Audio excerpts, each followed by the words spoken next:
Hi, everybody. Welcome to episode 29 of the Coffee, Yarn, and Dinosaurs podcast.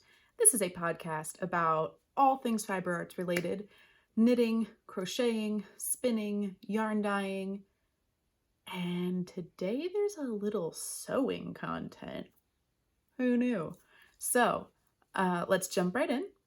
All of the links for everything I talk about will be below in the YouTube box below, the comment box. So just everything will be there. I will also post it on my website, which is ruthbrash.com, and there's a link below. So let's get started. I actually finished projects. What?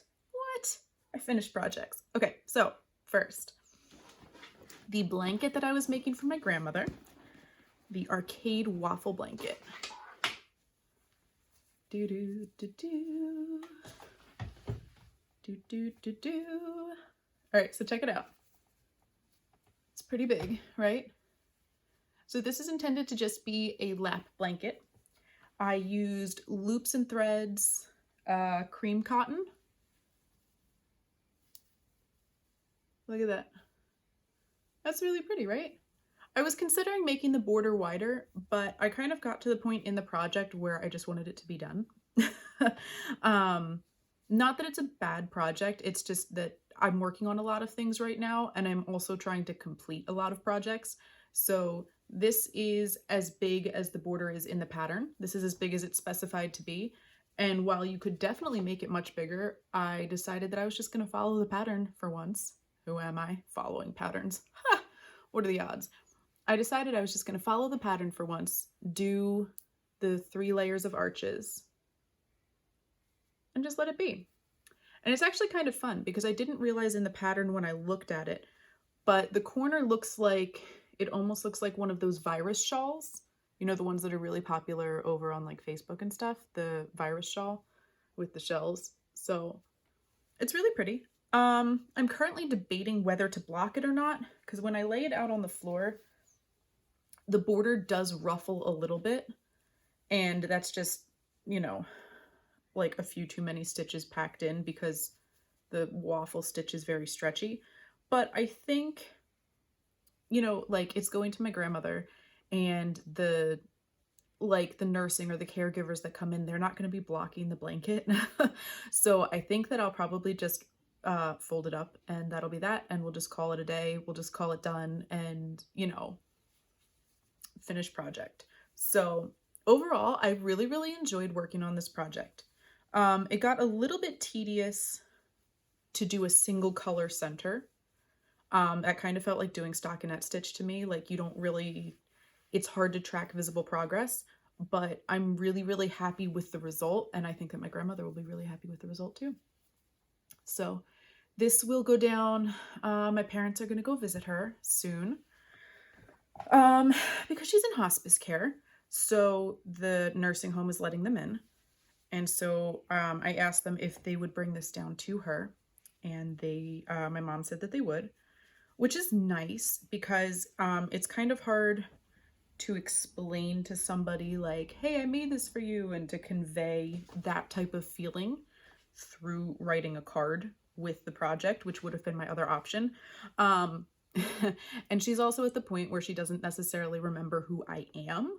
So if I write a card and sign my name to it, she will know that a family member cares for her, but she won't like have that connection that it's coming from me or coming from someone she knows. So sending it with my dad, who is her son, will make it more meaningful, I think, I hope, because he will be able to say, my daughter made this for you. So ta-da, arcade waffle blanket. I really like how that turned out. And plus, dude, it feels so good to be finishing things. I have been, oops, I dropped the bag. We'll just put that down. I was watching a video by Barbara Benson, who is Watch Barbara Knit. She's another YouTuber, and I really like her designs, and we chat sometimes, and she puts up interesting videos. And one of her most recent videos was talking about whether you are a process or a project knitter, right? And you can go watch the video. I'll see if I can link it. But it kind of got me thinking, that maybe the reason why I start so many projects and don't finish them is because I am a process knitter, crocheter, maker, you know, all of that. So I'm trying to work on sort of disciplining myself to finish projects, even if I'm not super duper interested in them, so I can make good crafting habits. Which brings me to, I finished a pair of socks. And I actually I have one sock blocker.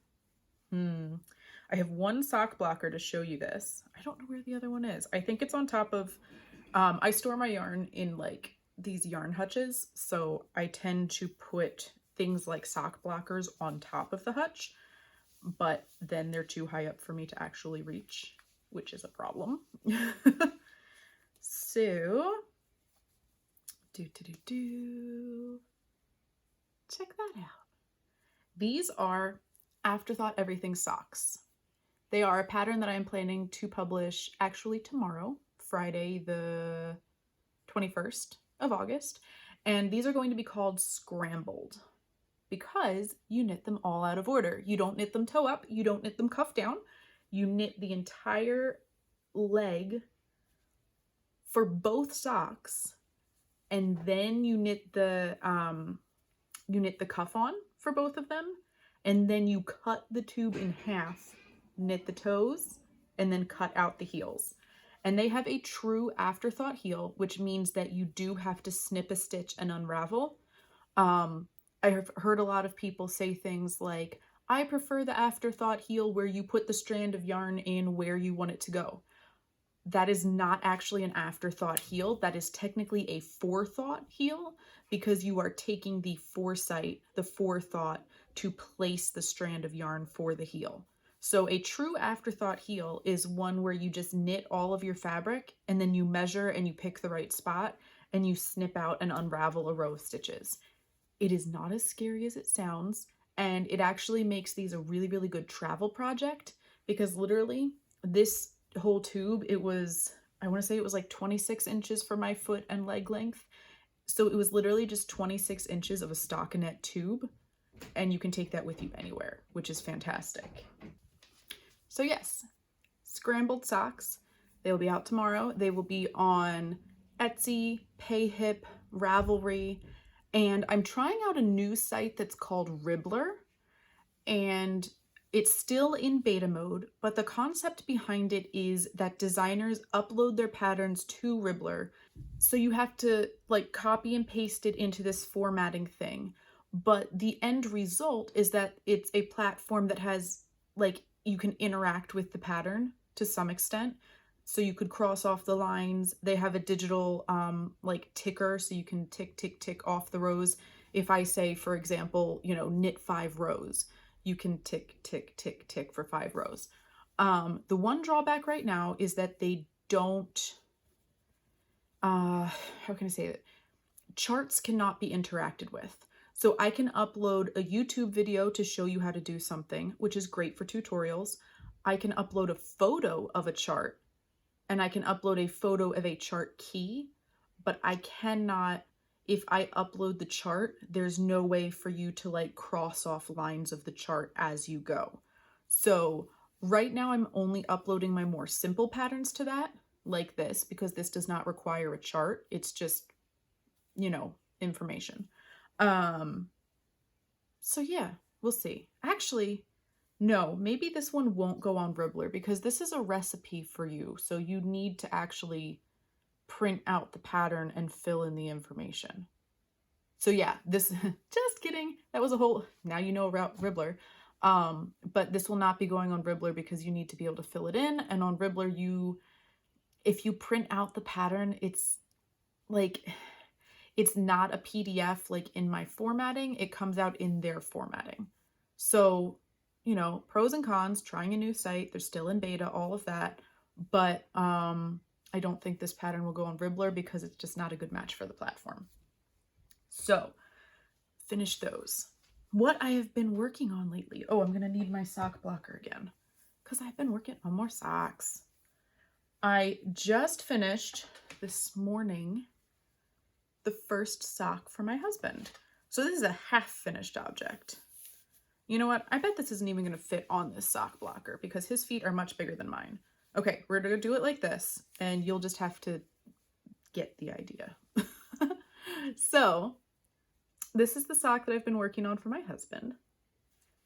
And he has I want to say a 10 and a half, a US men's 10 and a half size foot. So it's a decent sized sock, and it's a 72-ish stitch sock. It's not the exact count, but I don't remember what the exact count is right now. And I'm going to turn it sideways. Oh yeah, so you can see the heel on here. It is a toe up heel flap and gusset. So you knit the toe all the way up, increase the gusset, and then turn the heel and do the heel flap, which is awesome. And I am obsessed with this style of sock right now. I don't know why it took me so long to like figure it out and do the math, but I am absolutely obsessed with the fact that I can make a toe up heel flap and gusset right now. So you guys are probably gonna see like 4 sock patterns. Yeah, realistically, there's about 4 sock patterns that I have going right now that all have the toe up heel flap and gusset because I just freaking love it so much. And I think that you will too when you try it. So, it has this neat, I call it window panes. It has this neat like checkbox window panes look on the front of the sock, and then the back of the sock is just ribbing. So it's going to be a nice fitted sock. What he requested was he requested a fitted sock. He requested it to be as tall as possible with the skein of yarn, and that was about it. He would have been happy if I just did a 2x2 rib all the way up the sock, but I was like, well, I'm going to lose my mind if I have to do a 2x2 rib for 100 grams worth of yarn, you know, because if I'm trying to get the most out of a ball of yarn, I will weigh and measure and all of that. Speaking of which, okay, so I started weighing my cake of yarn about halfway through this sock, and I was like, wow, I am making so much progress on so little yarn because I have 64 grams of yarn left. And I was like, holy cow, how is it possible that this sock is only 36 grams of yarn? That seems impossible. Maybe the skein had like 5 extra grams of yarn, right? So I decided, you know, this is tall enough. The foot and the leg are the same length right now. So I'll just bind off and we'll weigh the sock. Here, the sock right now weighs like 55 grams and I have like 65 left. So that means that the skein of yarn was actually just about 120 grams.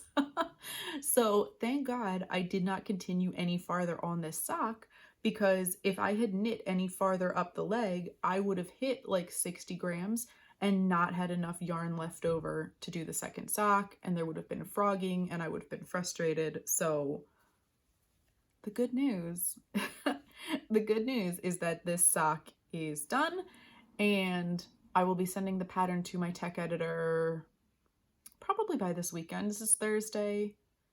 Yeah, probably by this weekend I'll be sending it to my tech editor. So hopefully you will see this sock published sometime in the near future. So yeah, the yarn is, I really, really like this yarn. The yarn is Bumblebee Acres Coquette Sock Base. And we did this last time, and I'm going to have to reach back and look at the skein again.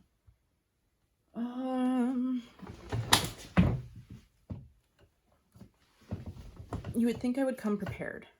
Okay, it is 75% superwash Corriedale, 25% nylon. And it's a 3-ply, which is also unique. And it's not super duper high twisted. But I'm knitting these with Hiya Sharps. And it's not, no, I'm not using Hiya. What am I using? I used the Hiya Sharps on the stockinette sock. Oh, I'm using the ChowGoo, the mini interchangeables, right?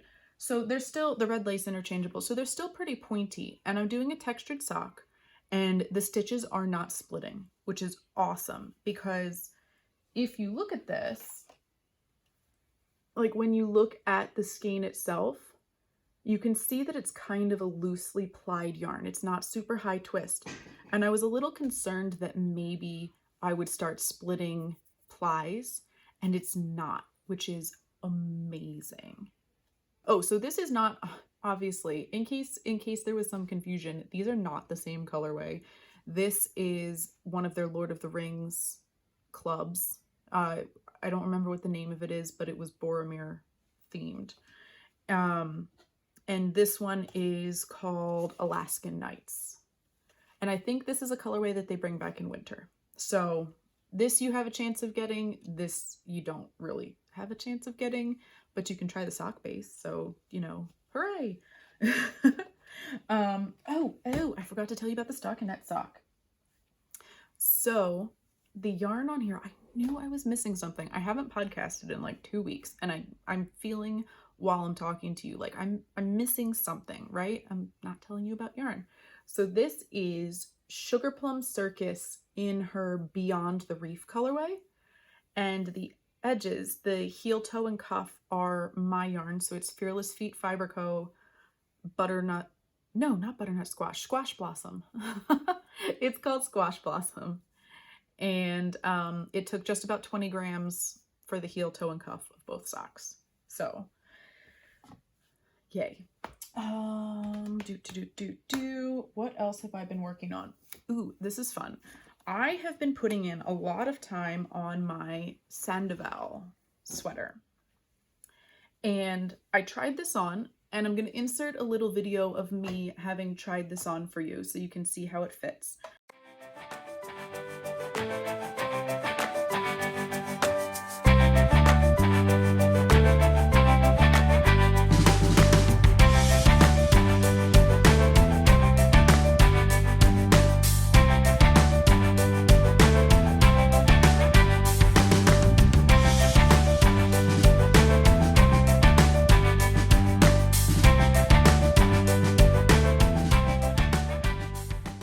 But I am right down,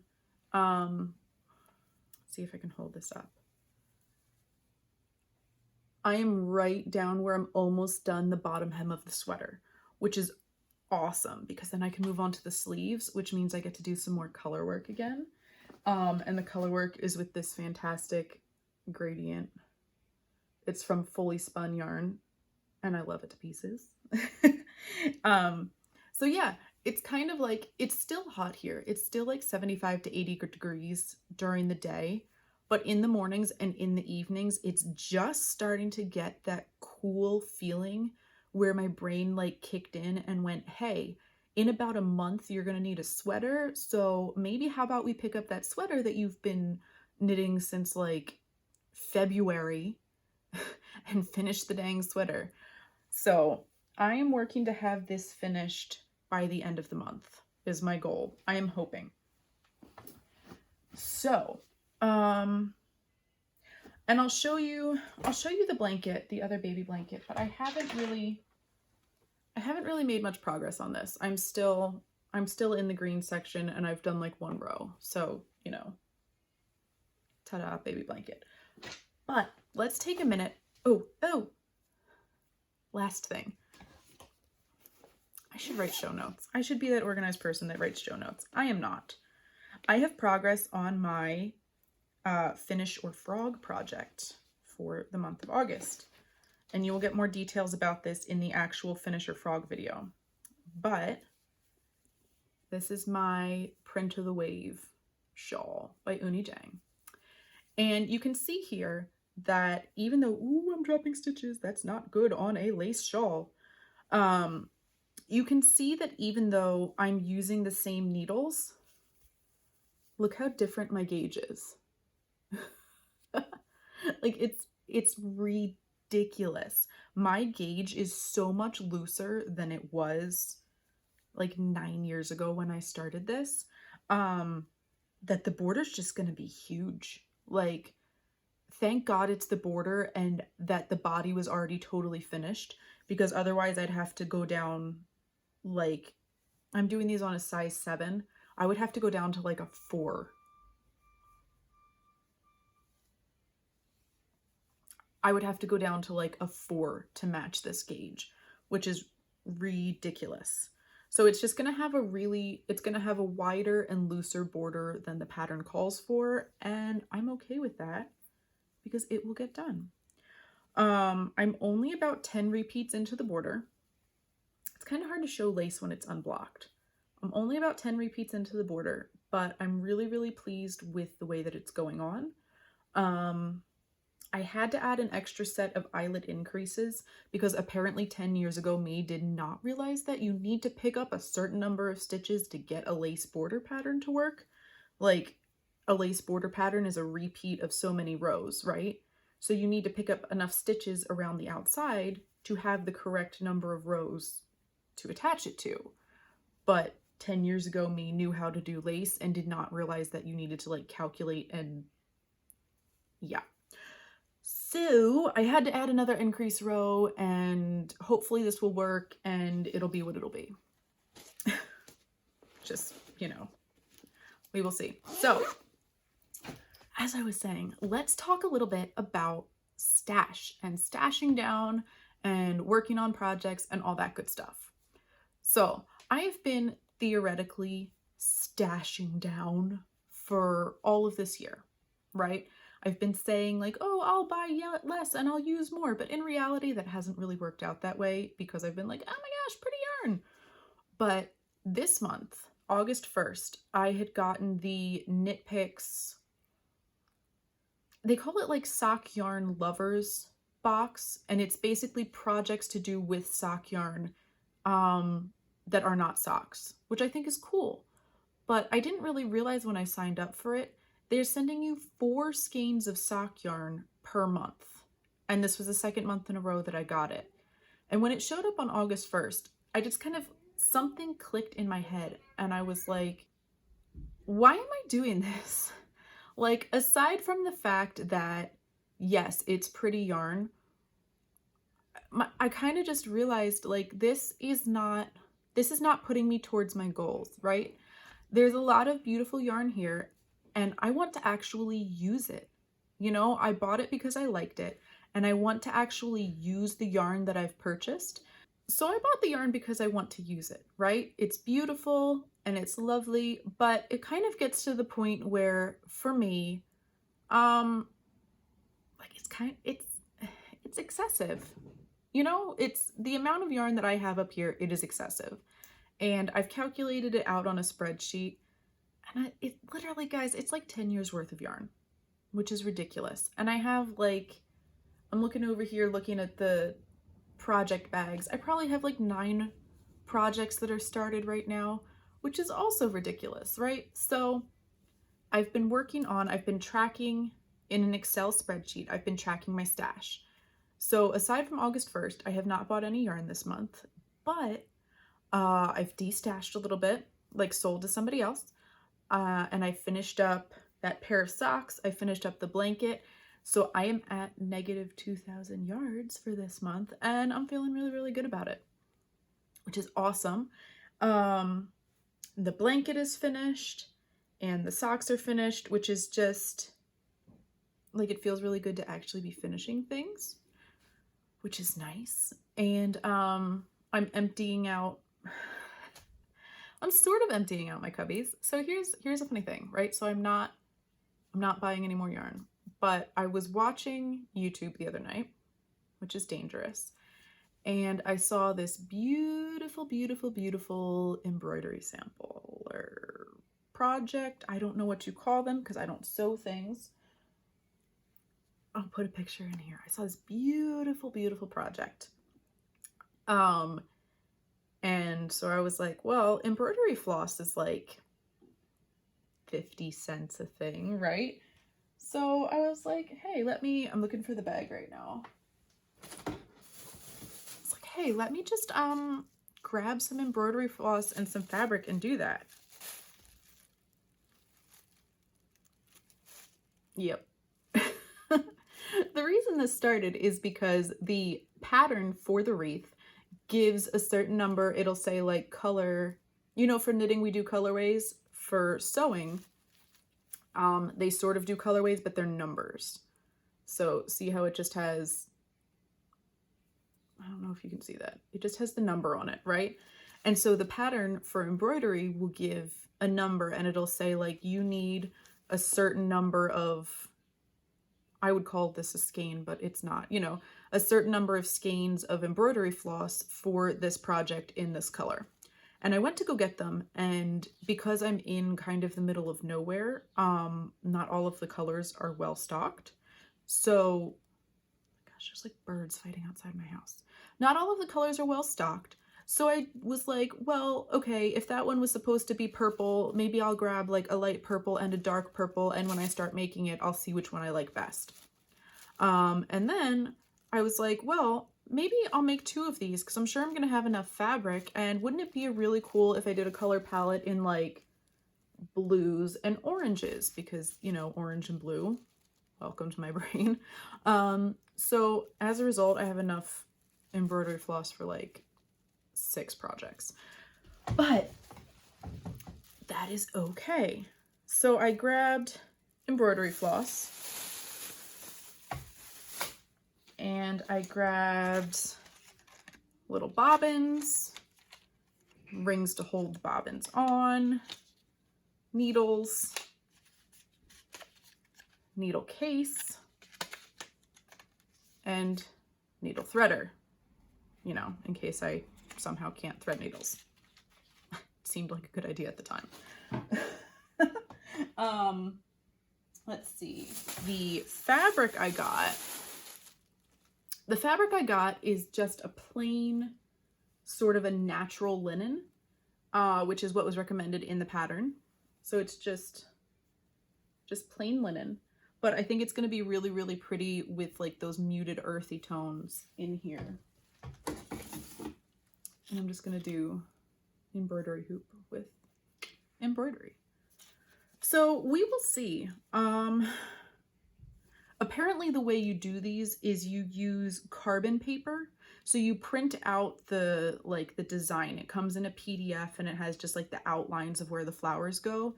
And so you print it out and you use carbon paper to trace it onto the fabric, and then you start sewing. So we'll see if I end up with good progress that I can show you. One of the reasons I'm so drawn to this is because this is something I used to do when I was a kid. I was homeschooled, and my mom used to sew our clothing, and she taught me how, like, the basics of knitting, and she was very like, let's do a craft, let's go paint something, let's go make something, let's, you know, explore and be homemakery, which is something I admire about her. She was like the Pinterest mom before Pinterest was a thing. And she was also like the eat healthy, eat clean mom before that was a thing too, which is very interesting. So I used to do like the pillowcases, you know, that you can get at Michael's. I used to do like the embroidered pillowcases, and I used to do counted cross stitch and all of that before I was really into knitting and crocheting. So I was thinking that this would be really, really fun to get back to and to do this as a project again. So we'll see. We'll see if I end up having something that's worth showing you guys, or if I'm gonna come back and be like, I threw all the embroidery floss in the trash because I knotted it up and I did a terrible job and it looks like a 4-year-old sewed it, you know. We'll see. So naturally, while I was at Joann's, they were having fabric on sale. And I don't sew that much, but I have sewing aspirations. So I have a fabric stash, but I don't sew that much. But I have a friend who's having twins in December, and part of my stashing down and like you know, finishing the projects that I have is that I'm trying to not start an excessive number of projects with like ridiculous deadlines. So I decided, instead of trying to crochet blankets for twins in, let's see, this is August, September, October, November, December, like 4 months, 2 baby blankets in 4 months. I decided to get some fabric and sew them blankets, because that, I guess, takes less time, depending how you do it. So she's expecting twin boys. So I got this gorgeous, gorgeous. So this fabric is really soft and really plush, and it has like the metallic with the planets and all that. So I was like, oh, this is really soft. This is really nice.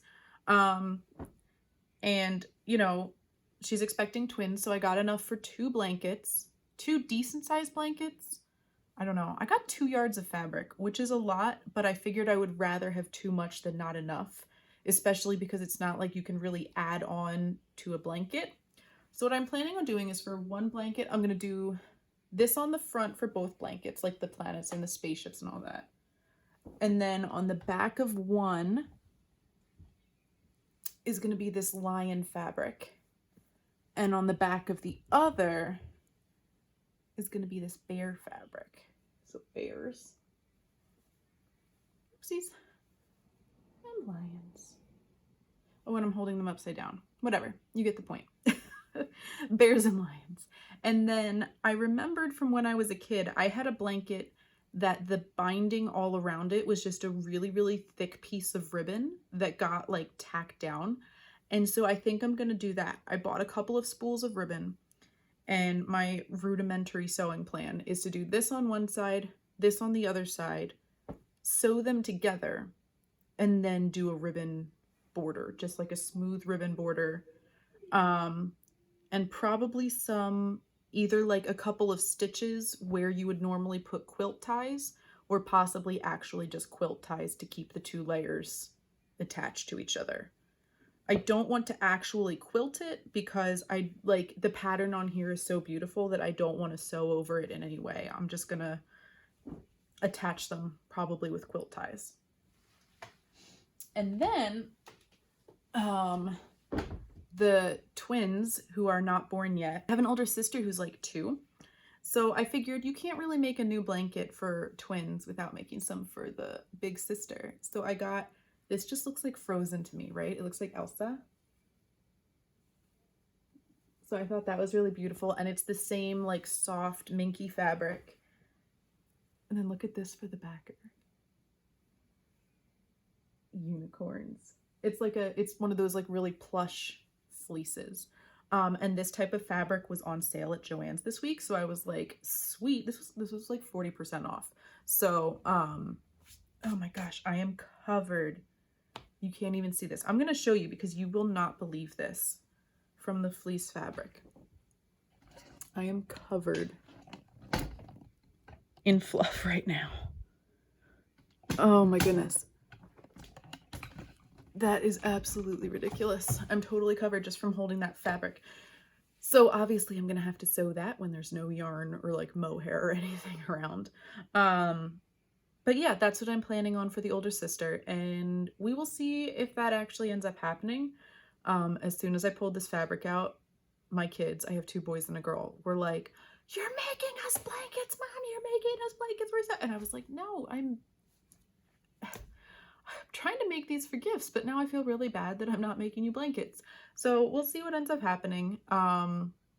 These will probably be gifts, and then I may end up doing identical blankets for my kids if these are easy enough. Like if these turn out to be a super big headache, I will just, you know, finish them and be like, here, screw it, I'm never doing blankets again. But if they turn out to be pretty easy, I will probably do identical ones for my kids. So let's see. I think that's about it. I also grabbed some cross stitch fabric, but they didn't have the thread color I wanted. And I don't think I need to start that many sewing projects at once, especially when I'm trying to finish knitting projects. So, you know, for right now, we'll probably just call that good. But yeah, I would love to hear from you if you are doing stash down, or if you are doing, like, it doesn't have to be like mine. It doesn't have to be, you know, cold sheep where you don't buy any yarn. It doesn't have to be, you know, any specific set of rules. I personally am trying to not buy any yarn and just use what I have. So I guess I am technically cold sheeping for a while. But if you want to join me on finishing projects, you can use, I'll write it out on the screen. You can use the hashtag #WhipYourWhips2020, and we can, you know, like cheer each other on. Or you could use CYD for Coffee, Yarn, and Dinosaurs, CYD Stash Down 2020. And yeah, we'll just, you know, hang out and admire each other's work and the not purchasing of things. So yeah, that's about what I have for today. Thank you so much for taking the time to join me, and I hope you enjoyed what you saw. Please drop a note if you have questions or comments, or you just want to say hi. I always love to say hi and chat with you guys. And I appreciate you taking the time to listen to me ramble, you know, listen to me ramble about yarn and now fabric, of all things. Like, I need another hobby. So yeah, if you like the video, go ahead, give it a thumbs up. If you want to, you don't have to. If you want to be notified when I put out new videos, click the subscribe button and click the little bell, and that it'll let you know when a new video comes up. I try to do them once a week or once every other week, but sometimes, like this, it just slips and it doesn't happen. So the notification comes in handy for you for my channel because it might not come up every Sunday or every Wednesday or whenever. So thank you for watching. I hope you guys have an awesome, awesome day. Bye.